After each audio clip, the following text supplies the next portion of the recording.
به ونتوكل عليه ونعوذ بالله من شرور أنفسنا وسيئات أعمالنا من يهده الله فلا مضل له ومن يضلل فلا هادي له ونشهد أن لا إله إلا الله وحده لا شريك له ونشهد أن محمدا عبده ورسوله أرسله بالهدى ودين الحق ليظهره على الدين كله ولو كره المشركون اللهم صل على محمد وعلى آل محمد كما صليت على إبراهيم وعلى آل إبراهيم إنك حميد مجيد اللهم بارك على محمد وعلى آل محمد كما باركت على إبراهيم وعلى آل إبراهيم إنك حميد مجيد أما بعد فإن خير الحديث كتاب الله وخير الهدي هدي محمد صلى الله عليه وسلم وشر الأمور محدثاتها وكل محدثة بدعة وكل بدعة ضلالة وكل ضلالة في النار أعوذ بالله من الشيطان الرجيم يا أيها الذين آمنوا اتقوا الله حق تقاته ولا تموتن إلا وأنتم مسلمون يا أيها الناس اتقوا ربكم الذي خلقكم من نفس واحدة وخلق منها زوجها وبث منهما رجالا كثيرا ونساء واتقوا الله الذي تساءلون به والأرحام إن الله كان عليكم رقيبا يا أيها الذين آمنوا اتقوا الله وقولوا قولا سديدا يصلح لكم أعمالكم ويغفر لكم ذنوبكم ومن يطع الله ورسوله فقد فاز فوزا عظيما بسم الله الرحمن الرحيم إن إلينا إيابهم ثم إن علينا حسابهم رب اشرح لي صدري ويسر لي أمري واحلل عقدة من لساني يفقهوا قولي സ്നേഹം നിറഞ്ഞ സത്യവിശ്വാസികളെ വിശ്വാസിനികളെ അല്ലാഹു സുബ്ഹാനഹു തആലയെ സൂക്ഷിച്ചുകൊണ്ട് ജീവിക്കണമെന്ന് അർഹതക്കനുസൃതമായി ഓർമ്മപ്പെടുത്തുകയാണ്, വസിയ്യത്ത് ചെയ്യുകയാണ്. കഴിഞ്ഞ ഖുതുബയിൽ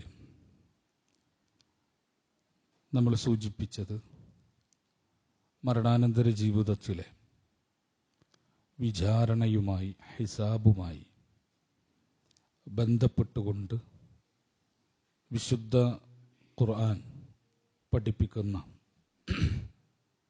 വളരെ അടിസ്ഥാനപരമായ കാര്യങ്ങളെപ്പറ്റിയാണ് നമ്മൾ സൂചിപ്പിച്ചത്. ഇനി ഇൻഷാ അല്ലാഹ് ഹിസാബുമായി, വിചാരണയുമായി ബന്ധപ്പെട്ട് റസൂലുള്ളാഹി സ്വല്ലല്ലാഹു അലൈഹി വസല്ലമ പഠിപ്പിച്ച അടിസ്ഥാനപരമായ കാര്യങ്ങളെ കൂടി നമ്മൾ മനസ്സിലാക്കേണ്ടതുണ്ട്. ഇമാം ബുഖാരി അദ്ദേഹത്തിൻ്റെ സ്വഹീഹിൽ 6536 ഹദീസായിട്ടും ഇമാം മുസ്ലിം അദ്ദേഹത്തിൻ്റെ സ്വഹീഹിൽ 2876 ഹദീസായും ആയിഷ ബീവിയിൽ നിന്ന് റിപ്പോർട്ട് ചെയ്യപ്പെടുന്ന ഒരു ഹദീസ്.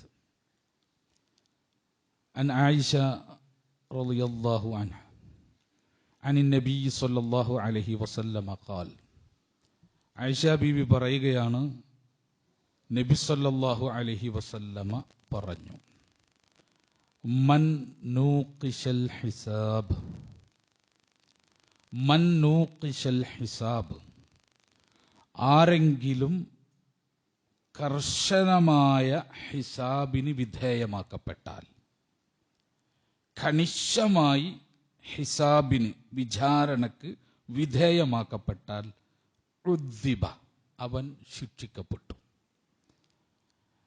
ഇതുവരെ ഖുർആനും ഹദീസും നമ്മളെ പഠിപ്പിച്ചത് മനുഷ്യർക്കെല്ലാവർക്കും ഹിസാബുണ്ട്, വിചാരണ ഉണ്ടെന്നാണ്. പക്ഷെ ഇവിടെ അല്പം വ്യത്യാസമായി കൊണ്ട് റസൂലുള്ളാഹി സ്വല്ലല്ലാഹു അലൈഹി വസല്ലമ പഠിപ്പിക്കാണ്, മൻ നൂഖിശൽ ഹിസാബ ഉദ്ദിബ. ആരെങ്കിലും കണിശമായ ഹിസാബിന് വിചാരണക്ക് വിധേയമാക്കപ്പെട്ടാൽ, അവനെ അതിനുവേണ്ടി അള്ളാഹു നിർത്തിയാൽ ഉദ്ദിബ, അവൻ ശിക്ഷിക്കപ്പെടും. അവൻ ശിക്ഷിക്കപ്പെടുമെന്നത് ഉറപ്പാണ്. ഖാലത്ത്, ഇത് കേട്ടപ്പോൾ ആയിഷ ബീവിക്ക് സംശയമാണ്. ഖുൽതു, ഞാൻ നബിയോട് ചോദിച്ചു, അലൈസ യഖൂലുല്ലാഹു തആല, അല്ലാഹു ഖുർആനിൽ പറഞ്ഞിട്ടില്ലേ ഫസൗഫ യുഹാസബു ഹിസാബൻ യസീറ. ചില ആളുകളുടെ ഹിസാബിനെ പറ്റി പറഞ്ഞപ്പോൾ, വലത് കൈയിൽ ഗ്രന്ഥം ലഭിച്ച ആളുകളെ പറ്റി പറഞ്ഞപ്പോൾ ഖുർആൻ പ്രത്യേകം പറഞ്ഞല്ലോ, ഫസൗഫ യുഹാസബു ഹിസാബൻ യസീറ. അവരുടെ ഹിസാബ്, വിചാരണ അത് എളുപ്പമായിരിക്കും, ലളിതമായിരിക്കും എന്ന് ഖുർആൻ പറഞ്ഞിട്ടില്ലേ? അപ്പൊ എല്ലാ ആളുകൾക്കും ഹിസാബ് ഉണ്ടല്ലോ. ആയിഷബിന്റെ സംശയമാണ്. എല്ലാ ആളുകൾക്കും ഹിസാബുണ്ട്, വിചാരണയുണ്ട്. അതിൽ തന്നെ രക്ഷപ്പെട്ട ആളുകളുടെ ഹിസാബിനെ പറ്റി പറഞ്ഞത് ഹിസാബൻ യസീറ, ലളിതമായ ഹിസാബ് എന്നാണ് പറഞ്ഞത്. അപ്പൊ പിന്നെ എന്തേ പ്രവാചകരെ താങ്കൾ ഇങ്ങനെ പറയുന്നത്? മൻ നൂഖിശൽ ഹിസാബ ഉദ്ദിബ. ആരെങ്കിലും കണിശമായ ഹിസാബിന് വിചാരണക്ക് വിധേയമാക്കപ്പെട്ടാൽ ഉദ്ദിബ, അവൻ ശിക്ഷിക്കപ്പെടും എന്ന് എന്തുകൊണ്ടാണ് പറയുന്നത്? ആയിഷ ബീവി ചോദിക്കുക. ഖാൽ, റസൂലുള്ളാഹിന്റെ മറുപടി, ദാലികൽ അർദു. ദാലികൽ അർദു.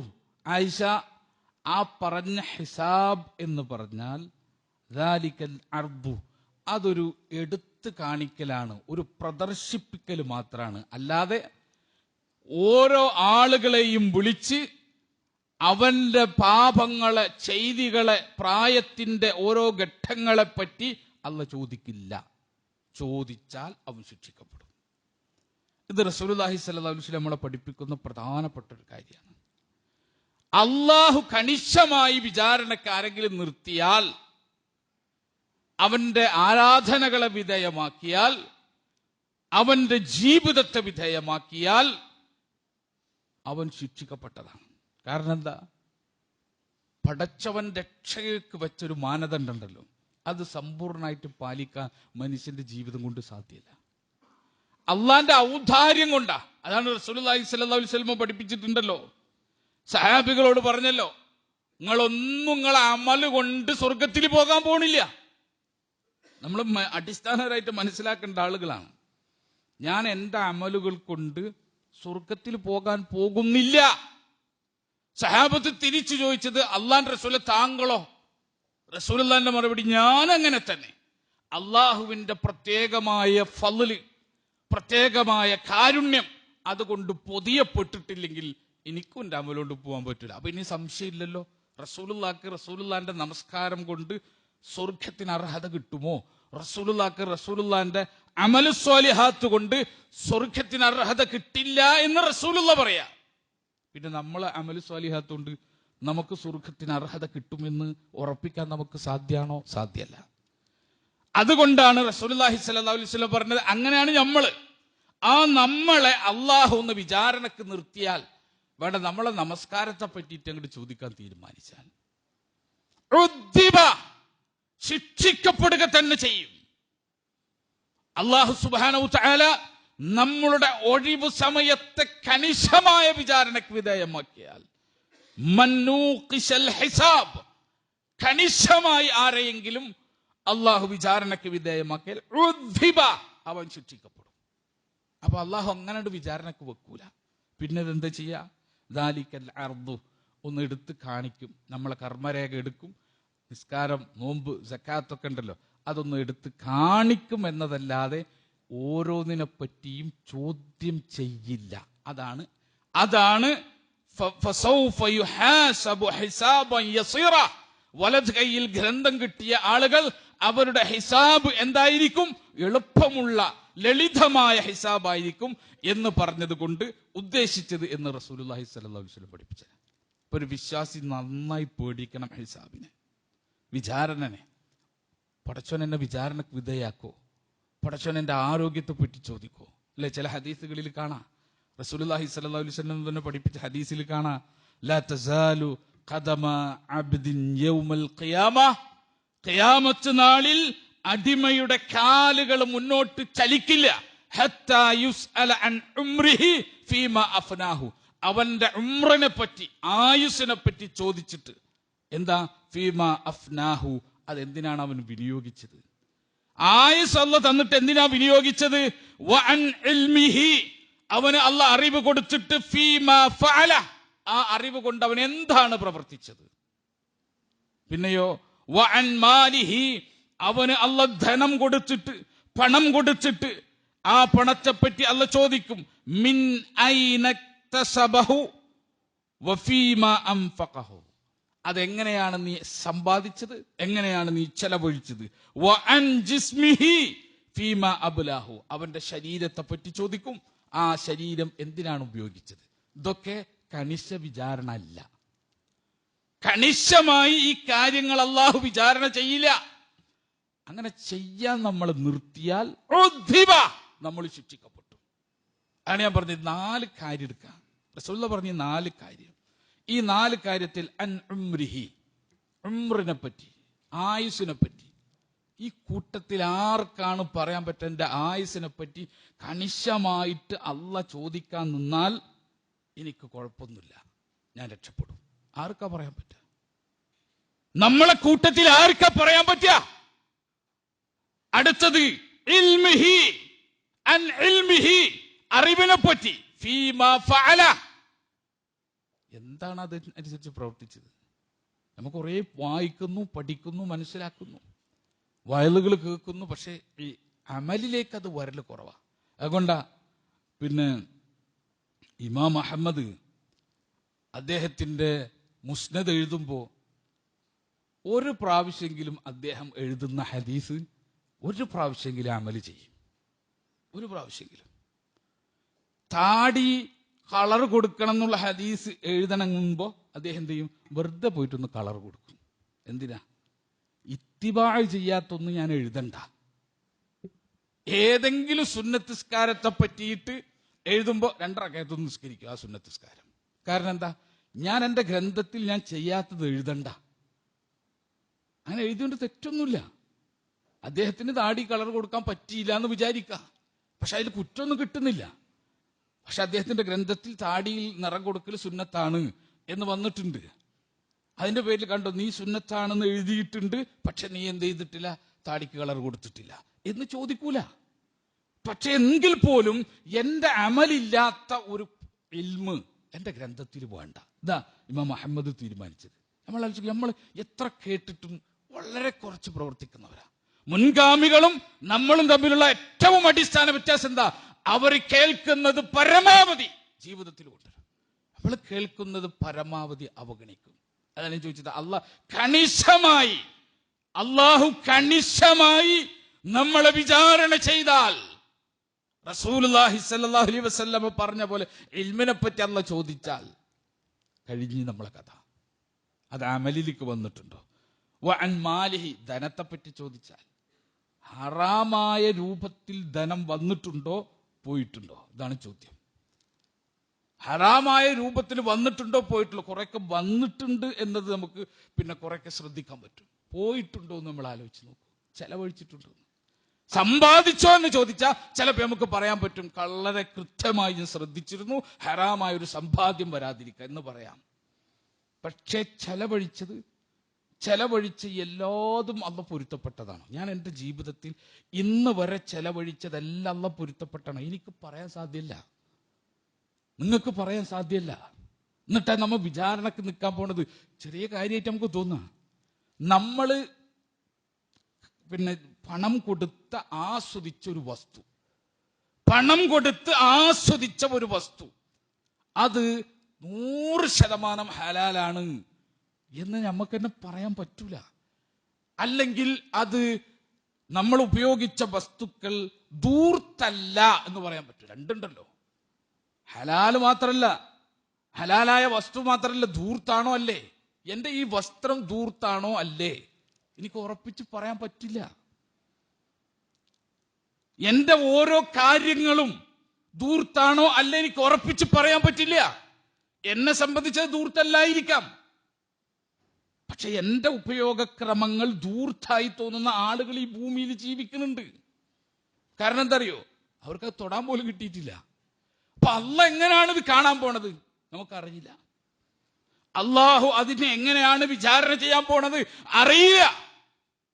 ആ അറിവില്ലായ്മയാണ് അള്ളാഹു സുബ്ഹാനഹു തആല അവന്റെ റസൂലിന്റെ നാവുകൊണ്ട്, റസൂലുള്ളാഹിയുടെ നാവുകൊണ്ട് നമ്മളെ പഠിപ്പിച്ച മൻ നൂഖിശൽ ഹിസാബ്, ആരെങ്കിലും നൂഖിശൽ ഹിസാബ്, കഠിനമായ വിചാരണയ്ക്ക് വിധേയമായാൽ ഉദ്ദിബ, അവൻ ശിക്ഷിക്കപ്പെട്ടു. അള്ളാഹു എന്ത് ചെയ്യില്ല? രക്ഷപ്പെടുത്താൻ ഉദ്ദേശിക്കുന്നവരെ അള്ളാഹ് അങ്ങനെ ഒരു കഠിന വിചാരണ ചെയ്യൂല. അള്ളാഹു അതൊരു എടുത്തു കാണിക്കലാണ്. നമ്മളെ കർമ്മങ്ങളൊക്കെ ഒന്ന് എടുത്തങ്ങനെ കാണിച്ച് ഒന്ന് കൃത്യമായ വിചാരണക്ക് വിധേയമാകാതെ നമ്മൾ അങ്ങോട്ട് വിട്ടു. അപ്പോഴേ നമ്മൾ രക്ഷപ്പെടുള്ളൂ. ഇത് റസൂലുള്ളാഹി സ്വല്ലല്ലാഹു അലൈഹി വസല്ലം നമ്മളെ പഠിപ്പിച്ച കാര്യം. ഇനി അടുത്തത് ഹിസാബുമായി റസൂലുള്ളാഹി സ്വല്ലല്ലാഹു അലൈഹി വസല്ലം പറഞ്ഞെന്തറിയോ? ഒരു അടിമനെ ഒന്നാമത് അള്ളാഹ് വിചാരണ ചെയ്യുന്നതിന്റെ പേരിലാണ്. ഒരു അടിമയുടെ ഒന്നാമത്തെ വിചാരണ അള്ളാഹുവിന്റെ റസൂല് പറയുന്നു, അവ്വലു മാ യുഹാസബു ബിഹിൽ അബ്ദു യൗമൽ ഖിയാമ, ഖിയാമത്ത് നാളിൽ ഒരു അടിമ ആദ്യമായി വിചാരണ ചെയ്യപ്പെടുക സ്വലാത്തുഹു, അവന്റെ നിസ്കാരത്തെ പറ്റിയിട്ടാണ്. വേറെ ഒരു കർമ്മല്ല. അവന്റെ വ്യഭിചാരത്തെ പറ്റി ചോദിക്കൂല, അവന്റെ നോമ്പിനെ പറ്റി ചോദിക്കൂല, അവന്റെ ഹജ്ജിനെ പറ്റി ചോദിക്കൂല, അവന്റെ ഒന്നിനെ പറ്റി ചോദിക്കുക. ആദ്യം അള്ളാഹുവിനെ കൊണ്ടുവന്നാൽ ചോദിക്കുക സ്വലാത്തുഹു, അവന്റെ നമസ്കാരത്തെ പറ്റിയിട്ടാണ്. എന്നിട്ട് റസൂലുള്ളാഹി ഇത്ര കൂട്ടിച്ചേർത്ത് പറഞ്ഞു, ഫഇൻ കാന അതമ്മഹ, ആ നിസ്കാരത്തിന്റെ കോളം പൂർത്തിയാണെങ്കിൽ, പൂർണ്ണമാണെങ്കിൽ, അവന്റെ നമസ്കാരം താമായി തന്നെ നിർവഹിച്ചിട്ടുണ്ടെങ്കിൽ കുതിബത് ലഹു താമത, അത് അള്ളാഹു പൂർണ്ണമായി രേഖപ്പെടുത്തും. ഖളാ ആകാതെ ഒന്നും കുറയാതെ പടച്ചവൻ ആ പറഞ്ഞ രൂപത്തിൽ ആ ഭക്തി നിലനിർത്തി കൃത്യമായി സമയബന്ധിതമായി അവൻ നിസ്കരിച്ചിട്ടുണ്ടെങ്കിൽ അതാണ് കേട്ടോ പൂർത്തിയായ നിസ്കാരം എന്ന് പറയാം. അങ്ങനെ അവന് നിസ്കരിച്ചിട്ടുണ്ടെങ്കിൽ കുതിബത് ലഹു താമത, അവന് അള്ളാഹു എന്ത് ചെയ്യും? പൂർണ്ണമായിട്ട് രേഖപ്പെടുത്തും നിസ്കാരം. ആദ്യത്തെ വിചാരണ അടക്കാം. ഇനി അവന്റെ നിസ്കാരം പൂർണ്ണമായിട്ടില്ലെങ്കിലോ, അവന്റെ സമയം തെറ്റിയിട്ടുണ്ടെങ്കിലോ, നമസ്കാരത്തിൽ അവൻ മറന്നു പോയതുണ്ടെങ്കിലോ, ഖളാ ആയി പോയതുണ്ടെങ്കിലോ, അവന്റെ നമസ്കാരത്തിൽ ഖുശൂ ഇല്ലാത്ത നമസ്കാരത്തിന്റെ പിന്നെ തർത്തീബുകളൊന്നുമില്ലാത്ത ഒരു നിസ്കാരാണ് അവന് നിസ്കരിച്ചത്. അങ്ങനെ നിസ്കാരത്തിലെ പോരായ്മയുള്ള നിസ്കാരാണ് അവനിൽ നിസ്കരിച്ചതെങ്കിൽ അത് പൂർണ്ണമല്ലെങ്കിൽ ഖാലല്ലാഹു അസ്സ വജല്ല, അല്ലാഹ് പറയും ഉൻദുറൂ, മലക്കുകളോട് അല്ലാഹ് പറയും ഉൻദുറൂ, നിങ്ങൾ നോക്കൂ, ഹൽ തജിദൂന ലിഅബ്ദി മിൻ തതവ്വുഇൻ, എന്റെ അടിമയുടെ തതവ്വുആയിട്ടുള്ള കർമ്മങ്ങൾ നോക്കുക എന്ന് പറഞ്ഞാൽ സുന്നത്തായ നിസ്കാരങ്ങളിലേക്ക് നോക്കൂ. ഫർളായ നിസ്കാരാണ് ഈ വിചാരണ. ഫർളായ നമസ്കാരം വിചാരണ ചെയ്യുമ്പോ അല്ലാഹ് പറയാ, ആ നമസ്കാരത്തിൽ പോരായ്മ കാണുമ്പോ അല്ലാഹ് നേരെ അവനെ നരകത്തിൽ കിടൂല. മനസ്സിലാക്കിക്കോ, നേരെ നരകത്തിലിടില്ല. മറിച്ച് അല്ലാഹ് പറയും മലക്കുകളോട് ഉൻദുറൂ, നിങ്ങൾ നോക്കൂ, ഹൽ തജിദൂന ലിഅബ്ദി മിൻ തതവ്വുഇൻ, എന്റെ അടിമയുടെ സുന്നത്തായ നമസ്കാരങ്ങളിൽ നിന്ന് നിങ്ങൾ നോക്കുവിൻ. ഫതുഖ്ബിലൂന ബിഹാ ഫരീളതഹു, എന്നിട്ട് ആ സുന്നത്ത് എടുത്തിട്ട് അവന്റെ ഫർളിന്റെ പോരായ്മകൾ പരിഹരിച്ചു കൊടുക്കുക. ഇങ്ങനെ അല്ലാഹ് പറയും. എന്തിനാ സുന്നത്ത് നിസ്കരിക്കണേന്ന് ചോദിക്കുന്നതിന്റെ ഉത്തരാണ് ഹദീസിൽ. ഞാൻ എത്ര തലകുത്തി മറിഞ്ഞ് ഫർളായത് നിസ്കരിച്ചാലും സുന്നത്ത് നിസ്കാരമില്ലാണ്ട് അത് പരിഹരിക്കപ്പെടൂല. അല്ലെങ്കിൽ എനിക്ക് അത്ര ഉറപ്പ് വേണം, അല്ലെങ്കിൽ എനിക്ക് ഉറപ്പ് പറയാൻ പറ്റണം, എൻ്റെ ഫർളന്നെ മതി. റസൂലുള്ളാഹിന്റെ അടുത്ത് ഒരാൾ വന്നിട്ട് ചോദിച്ചല്ലോ, അല്ലാഹുവിന്റെ റസൂലേ, ഞാൻ 5 നിസ്കരിക്കും, റമളാനിൽ നോമ്പ് വെക്കും, സക്കാത്ത് കൊടുക്കും, അങ്ങനത്തെ അടിസ്ഥാനപരമായ കാര്യം എണ്ണി ചോദിച്ചിട്ട് ഞാൻ ഇത്ര ചെയ്യുള്ളൂ, ഇത്ര ചെയ്താൽ ഞാൻ സ്വർഗത്തിൽ പോകും. റസൂലുള്ളാഹി പറഞ്ഞു, പോകും, അത്ര ചെയ്താൽ മതി, സ്വർഗത്തിൽ പോകും. പക്ഷേ അത് പൂർണ്ണമാണോ ആ ചെയ്തികൾ? പൂർണ്ണമാണോ ആ ചെയ്തികൾ? അപ്പൊ ഫർള് നമസ്കാരത്തല്ല കൊണ്ടുവരും. എല്ലാ അടിമക്കും ഫർള് നിസ്കാരത്തിന് പോരായ്മ ഉണ്ടാവും, എല്ലാ അടിമക്കും ഉണ്ടാവും, നമുക്ക് എന്തായാലും ഉണ്ടാവും. നമ്മളെ ഫർള് നിസ്കാരത്തിന് ധാരാളം പോരായ്മ ഉണ്ട്. ഇപ്പൊ ഇന്നത്തെ സുബഹി ഏത് സമയത്ത് നമ്മൾ നിസ്കരിച്ചത്? ഇന്ന് തന്നെ നമ്മൾ എടുക്കുക. ജമാഅത്തിൽ പള്ളിയിൽ പങ്കുചേരാൻ എത്ര ആളുകൾക്ക് പറ്റി? ഇനി അത് പറ്റാത്ത ആളുകൾ സമയം, പിന്നെ സൂര്യൻ ഉദിക്കുന്നതിന് മുമ്പ് അതിന്റെ കൃത്യം സമയത്ത് തന്നെ സുബഹി നിസ്കരിച്ചോ? ഇതൊക്കെ പോരായ്മയാണ്, ഇതൊക്കെ എന്റെ പോരായ്മയാണ്, ഇതൊക്കെ നിങ്ങളെ പോരായ്മയാണ്. ഇതിനെപ്പറ്റി അല്ലാഹ് ചോദിക്കും. ആ ചോദ്യം ഉണ്ടല്ലോ, ആ ചോദ്യത്തിൽ പോരായ്മ കാണുമ്പോ നരകത്തിലേക്കാണ് ഇടേണ്ടത്. പക്ഷെ അള്ളാഹു ഇടൂല. അള്ളാഹു അപാരമായ കാരുണ്യമുള്ളവനാണ്. അള്ളാഹ് പറയും, അവന്റെ സുന്നത്ത് നിസ്കാരങ്ങൾ നോക്കൂ. ആ സുന്നത്ത് നിസ്കാരം ഉണ്ടെങ്കിൽ ആ സുന്നത്ത് നിസ്കാരത്തിൽ നിന്ന് എടുത്ത് കൊടുത്തിട്ട് അവന്റെ ഫർദിന്റെ പോരായ്മ പരിഹരിക്കൂ എന്ന് അള്ളാഹു പറയും. പിന്നീട് സക്കാത്തിനെ പിടിക്കും. സക്കാത്ത് ഇതുപോലെ തന്നെ എവിടെങ്കിലൊക്കെ വീഴ്ച വന്നിട്ടുണ്ടോ? അല്ലേ? എവിടെങ്കിലൊക്കെ നമ്മൾ വീഴ്ച വരുത്തിയിട്ടുണ്ടാവും. കാരണം എന്താ? കൃത്യായ കണക്ക് നോക്കി, കൃത്യായ ഹിസാബ് നോക്കി, ഹൗല് നോക്കിയിട്ടൊന്നാവൂല സക്കാത്ത് കൊടുത്തിട്ടുണ്ടാവുക. സക്കാത്ത് കൊടുത്തിട്ടുണ്ടാവും, ഒരു ഊഹം വെച്ച് കൊടുത്തിട്ടുണ്ടാവും, പോരായ്മ ഉണ്ടാവും. അത് പരിഹരിക്കണമെങ്കിൽ ആയിട്ടുള്ള മറ്റ് ദാനധർമ്മങ്ങൾ ഉണ്ടാവണം, സുന്നത്തായിട്ടുള്ള മറ്റ് ദാനധർമ്മങ്ങൾ ഉണ്ടാവണം. അതുണ്ടാകുമ്പോഴാണ് അള്ളാഹു അതിന്റെ പോരായ്മ അങ്ങനെ ആ സുന്നത്തിലൂടെ എടുത്ത് പരിഹരിക്കും.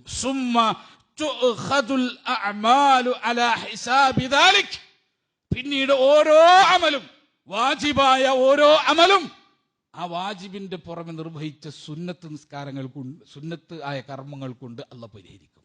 ഹജ്ജിന്റെ പോരായ്മ ഉംറ കൊണ്ട് പരിഹരിക്കും. നിസ്കാരത്തിന്റെ പോരായ്മ സുന്നത്ത് നിസ്കാരം കൊണ്ട് പരിഹരിക്കും. സക്കാത്തിന്റെ പോരായ്മ സദഖകൾ കൊണ്ട് പരിഹരിക്കും. ഇങ്ങനെ ഓരോ അമലും അല്ലാഹു സുബ്ഹാനഹു വതആല എന്ത് ചെയ്യും? ബാക്കപ്പ് ചെയ്ത് വെച്ചിട്ടുണ്ടാവണം. നമ്മൾ ബാക്കപ്പ് ചെയ്ത് വെച്ചിട്ടുണ്ടാവണം സുന്നത്ത് നിസ്കാരം, ഉംറകള്, സദഖകള്. കാരണം എന്താ? ഇതിനെ പരിഹരിക്കാൻ അവിടെ കർമ്മം വേണം. അതുകൊണ്ടാ ഞാൻ എന്തിനാ സുന്നത്ത് ചെയ്യുന്നത്? സുന്നത്ത് എന്ന് പറഞ്ഞാൽ ചെറുതല്ലേ, സുന്നത്ത് വല്ല കാര്യമില്ലല്ലോ എന്ന് പറയുന്ന ആളുകൾക്ക് സുന്നത്ത് അധികം ഉണ്ടായിരുന്നെങ്കിൽ എന്ന് തോന്നുന്ന ഘടകമാണിത്. ആ ഘട്ടാണിത്.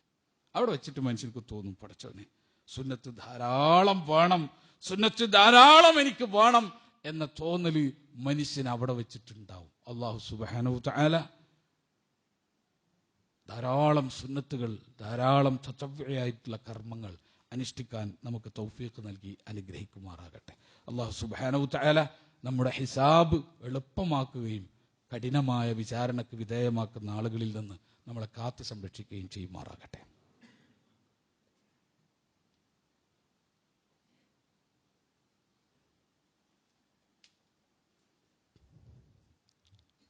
അൽഹംദുലില്ലാഹ് ഹംദൻ കസീറൻ ത്വയ്യിബൻ മുബാറകൻ ഫീ വസ്സലാത്തു വസ്സലാമു അലാ ഖാതമിൽ അംബിയാഇ വൽ മുർസലീൻ നബിയ്യിനൽ ഹബീബി മുഹമ്മദിൻ വഅലാ ആലിഹി വസഹ്ബിഹി അജ്മഈൻ. അമാ ബഅദ്, ഇത്തഖുല്ലാഹ ഇബാദല്ലാഹ്. സ്നേഹം നിറഞ്ഞ സത്യവിശ്വാസികളെ, വിശ്വാസിനികളെ, അല്ലാഹു സുബ്ഹാനഹു വതആലയെ സൂക്ഷിച്ചുകൊണ്ട് ജീവിക്കണമെന്ന് ഒരിക്കൽ കൂടി അർഹതക്കനുസൃതമായി ഓർമ്മപ്പെടുത്തുകയാണ്, വസിയ്യത്ത് ചെയ്യുകയാണ്. നമ്മുടെ നാട്ടിൽ ഇതുവരെ നമ്മൾ അനുഭവിച്ചിട്ടില്ലാത്ത വിധത്തിൽ കടുത്ത വേനൽ, അതിൻ്റെ ചൂട് നമ്മൾ അനുഭവിച്ചു കൊണ്ടിരിക്കുകയാണ്. ഉഷ്ണതരംഗമെന്ന പുതിയ സംജ്ഞകളൊക്കെ നമ്മൾ കേട്ടു തുടങ്ങിയിരിക്കാം. കഴിഞ്ഞ തലമുറയിൽ ഉഷ്ണതരംഗത്തെപ്പറ്റി കേട്ടിട്ടുണ്ടോ എന്നറിയില്ല. നമ്മളെ കേരളത്തിൽ അത് നമ്മൾ അനുഭവിച്ചു കൊണ്ടിരിക്കാം. അതുകൊണ്ട് തന്നെ അതിനെപ്പറ്റി നമ്മൾ ആലോചിക്കണം. ഒരു ജനതക്ക് അള്ളാഹു മഴ തടയാൻ വിവിധങ്ങളായ കാരണങ്ങളുണ്ട്. ധാരാളം ആയത്തുകളും ഹദീസുകളും ആ വിഷയത്തിൽ നമുക്ക് കാണാം. പക്ഷെ ടോട്ടൽ നമ്മൾ അതിനെപ്പറ്റി മനസ്സിലാക്കുമ്പോൾ ഒരു ജനതക്ക് പടച്ച മഴ തടയുന്നത് അവരുടെ പാപങ്ങൾ കൊണ്ടാണ്. പാപം ചെയ്തിട്ടും ഈ മണ്ണിൽ മഴത്തുള്ളി വീഴുന്നുണ്ടെങ്കിൽ റസൂലുള്ളാഹി പഠിപ്പിച്ചെന്താ അറിയോ? ഇവിടെയുള്ള നാൽക്കാലികളും ഇവിടെയുള്ള ദുർബലമായിട്ടുള്ള ജീവജാലങ്ങളൊക്കെ ഉണ്ടല്ലോ, അവരെ പരിഗണിച്ചിട്ടാണ് ഈ മണ്ണിൽ മഴത്തുള്ളി പിന്നെ വീഴുന്നത്, മനുഷ്യനെ പരിഗണിച്ചിട്ട് നല്ല. അപ്പൊ നമ്മുടെ പാപങ്ങൾ നമുക്ക് ലഭിക്കുന്ന മഴയെ തടയും. സൂറത്ത് നൂഹിൽ നിങ്ങൾക്ക് കാണാം, നൂഹ് നബി അലൈഹിസ്സലാം തന്റെ ജനതയോട് സംസാരിക്കുമ്പോൾ അദ്ദേഹം പറയുന്നു, ഫഖുൽതു, ഞാൻ പറഞ്ഞു, ഇസ്തഗ്ഫിറൂ റബ്ബക്കും, നിങ്ങളുടെ റബ്ബിനോട് നിങ്ങൾ ഇസ്തിഗ്ഫാർ ചെയ്യുക. നൂഹ് നബി അലൈഹിസ്സലാം അദ്ദേഹത്തിന്റെ ജനതയോട് പറയാ, നിങ്ങളുടെ റബ്ബിനോട് നിങ്ങൾ ഇസ്തിഗ്ഫാർ ചെയ്യുക, പാപമോചനം തേടുക. ഇന്നഹു കാന ഗഫാറ, അവൻ അങ്ങേയറ്റം പൊറുക്കുന്നവനാണ്, അങ്ങേയറ്റം നിശ്ചയമായും അവൻ അങ്ങേയറ്റം പൊറുക്കുന്നവനാണ്. യുർസിലിസ് സമാഅ അലൈക്കും മിദ്റാറ, ആകാശത്ത് നിന്ന് അവൻ സമൃദ്ധിയായ മഴ നിങ്ങൾക്ക് പെയ്യിപ്പിച്ചു തരും. ഇസ്തിഗ്ഫാറാണ്, നിങ്ങളെ പാപം കൊണ്ടാണ് മഴയില്ലാത്തത്. അപ്പൊ അവിടെ നൂഹ് നബി അലൈഹി സ്വലാമിന്റെ ജനതക്ക് മഴയുടെ കെടുതി ഉണ്ടായിരുന്നു എന്നാണ് ഈ ആയത്ത് നമ്മളെ പഠിപ്പിക്കുന്നത്. ആ കെടുതിയിൽ നിന്ന് അദ്ദേഹം ജനങ്ങൾക്ക് സമാധാനം വേണമോ, ഇസ്തിഗ്ഫിറൂ, നിങ്ങൾ അള്ളാഹുവിനോട് ഇസ്തിഗ്ഫാർ ചെയ്യൂ, അള്ളാഹുവിനോട് പാപമോചനം തേടൂ. കാരണം പാപം നിമിത്താണ് നിങ്ങൾക്ക് മഴ കിട്ടാത്തത്. നിങ്ങൾ ഇസ്തിഗ്ഫാർ ചെയ്താൽ യുർസിലിസ് സമാഇ അലൈക്കും മിദ്റാറ, ധാരാളമായി സമൃദ്ധിയായി ആകാശത്ത് നിന്ന് അള്ളാഹു നിങ്ങൾക്ക് മഴ പെയ്യിപ്പിച്ചു തരും എന്നാണ് നൂഹ് നബി അലൈഹി സ്വലാം സംസാരിക്കുന്നത്. ഇതന്നെയാണ് നമുക്കും നമ്മുടെ ജീവിതത്തെ പറ്റി ശ്രദ്ധിക്കാനുള്ളത്. നമ്മുടെ ജീവിതത്തിൽ പാപങ്ങൾ സംഭവിക്കുന്നു, നമ്മുടെ ജീവിതത്തിൽ അരുതായ്മകൾ, പാടില്ലായ്മകൾ അത് ധാരാളം സംഭവിക്കുന്നു. അള്ളാഹുവിന്റെ ശിക്ഷ എങ്ങനെ ഇറങ്ങും? ആദ്യം മഴയെന്നാണ് തുടങ്ങുക, മഴ കൊണ്ട് അവസാനിക്കുമോ? ആദ്യം മഴയില്ലാത്ത അവസ്ഥയിൽ നിന്ന് തുടങ്ങും, പിന്നെ വിവിധങ്ങളായ ശിക്ഷകൾ അള്ളാഹു ഈ ഭൂലോകത്തെ മനുഷ്യരെ ശിക്ഷിക്കാൻ ഇറക്കിയിട്ടുണ്ട്.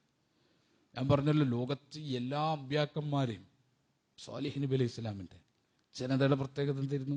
അവർ അളവിലും തൂക്കത്തിലും കൃത്രിമം കാണിച്ചു. അള്ളാഹുവിന്റെ ശിക്ഷ അവർക്ക് ഇറങ്ങി അല്ലേ? അതേ ആളുകൾ ഈ മാർക്കറ്റിലുണ്ട് നമ്മോടൊപ്പം. അളവിലും തൂക്കത്തിലും കൃത്രിമം കാണിക്കുന്ന കച്ചവടക്കാരൻ നമ്മളെ കൂട്ടത്തിലുണ്ട്. ലൂത്ത് നബി അലൈഹി സ്വലാമിന്റെ ജനതനെ അള്ളാഹ് അടിമേൽ മറിച്ച് സൃഷ്ടിച്ചു. എന്താണ്? സ്വവർഗാനുരാഗത്തിലേക്ക് പോയി. അതേ ആളുകൾ നമുക്ക് ചുറ്റും ജീവിക്കുന്നു ഈ കാലത്ത് നൂഹ് നബി അലൈഹി സ്വലാമയുടെ ജനത എന്താ? ഔലിയാക്കന്മാരുടെ അസ്നാമുകൾ ഉണ്ടാക്കി, സ്തൂപങ്ങൾ ഉണ്ടാക്കി. എന്നിട്ടോ അവരെങ്ങനെ അതിനെ ആരാധിക്കാൻ തുടങ്ങി. ഔലിയാക്കന്മാരെ, ഇവിടെ ഔലിയാക്കന്മാരുടെ സ്തൂപങ്ങൾ കിടന്നിട്ടോ നിന്നിട്ടോ നമ്മൾ ചുറ്റുമുണ്ട്. ഞാൻ പറയുന്നത്, അമ്പിയാക്കന്മാരെ ജനതയെ അള്ളാഹ് ശിക്ഷിക്കാൻ കാരണമായ എല്ലാ പാപവും നമ്മളെ ചുറ്റുമുണ്ട്, നമ്മുടെ ചുറ്റുമുണ്ട്. ആ പാപങ്ങൾ നിമിത്തം അള്ളാഹുവിന്റെ ശിക്ഷാ നടപടി എപ്പോഴാണ് ഭൂമിയിലേക്ക് വരിക എന്ന് നമുക്കറിയില്ല. അതിന് മുമ്പ് അള്ളാഹ് മഴ ഒന്ന് തടഞ്ഞു വെച്ചതാകും. നമ്മൾ ചെയ്യേണ്ട കാര്യം എന്താ? പടച്ചവനെ ഞങ്ങളോട് പൊറുക്കണേ തേടണം, ഇസ്തിഗ്ഫാർ ചെയ്യണം. റബ്ബേ, ഞങ്ങൾ അറിഞ്ഞോ അറിയാതെയോ ധാരാളം തിന്മകൾ ഞങ്ങളിൽ സംഭവിച്ചു, റബ്ബേ നീ ഞങ്ങൾക്ക് പുറത്തു നൽകണമേ എന്ന് വിശ്വാസികൾ ആത്മാർത്ഥമായിട്ട് പ്രാർത്ഥിക്കണം. ഇസ്തിഗ്ഫാർ ചെയ്യണം. ഇസ്തിഗ്ഫാർ ചെയ്തിട്ട് നമ്മൾ പ്രാർത്ഥിക്കണം, അല്ലാഹുമ്മ അഗ്ഹിസ്നാ, അല്ലാഹുമ്മ അഗ്ഹിസ്നാ, അല്ലാഹുമ്മ അഗ്ഹിസ്നാ. ഇമാം ബുഖാരിയും മുസ്ലിമും ഉദ്ധരിച്ചു, റസൂലുള്ളാഹി മഴയ്ക്ക് വേണ്ടി പ്രാർത്ഥിച്ച പദങ്ങളാണത്, ലഫ്ളാണത്. അല്ലാഹുവേ, ഞങ്ങൾക്ക് സഹായപ്രദമായ മഴ നൽകണേ, ഉപകാരപ്രദമായ മഴ നൽകണേ. അല്ലാഹുമ്മ അഗ്ഹിസ്നാ, അഗ്ഹിസ്നാ. അത്രയും നമ്മൾ പ്രാർത്ഥിക്കുന്നുണ്ട്. പക്ഷെ ഇസ്തിഗ്ഫാർ ചെയ്തിട്ട് വേണം നമ്മളത് പ്രാർത്ഥിക്കാൻ. അത് നമ്മൾ പ്രാർത്ഥിച്ചാൽ അല്ലാഹു സുബ്ഹാനഹു തആല ഈ ഭൂമിയിലേക്ക് മഴ ഇറക്കും. അപ്പോഴേ മഴ ഉണ്ടാവും. അതുകൊണ്ട് വിശ്വാസികളെ, നമ്മളെല്ലാം തന്നെ നമ്മുടെ പാപങ്ങൾ അള്ളാഹുവിനോട് ഏറ്റുപറയുക, ഇസ്തിഗ്ഫാർ ചെയ്യുക. പടച്ചവനോട് പൊറുക്കലിനെ തേടുക. എന്നിട്ട് ധാരാളമായി നമ്മൾ മഴയ്ക്ക് വേണ്ടി പ്രാർത്ഥിക്കുക. രണ്ട് പദം. അല്ലാഹുമ്മ. അറിയാത്ത ആരുമില്ലല്ലോ.